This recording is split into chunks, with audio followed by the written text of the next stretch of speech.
எல்லாமே செய்யறேன்ட்டாங்க. அதனால எனக்கு கஷ்டமும் இல்லை. வீட்டில் இந்த மாதிரி பெட் கவர் போடுறீங்களா கமெண்ட் பண்ணிக்கோங்க.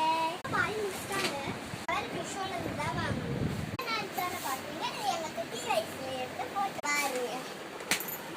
யார் யாருன்னு சொல்லுங்க. இது எங்கள் அப்பா, இது எங்கள் அம்மா, இது வந்து எங்கள் அக்கா, இது வந்து நான்.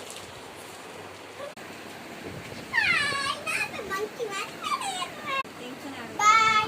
Like and subscribe and comment our YouTube channel. Comment பண்ணாம மறந்துடாதீங்க. அப்புறம் subscribe பண்ணிடுங்க நம்ம YouTube channel.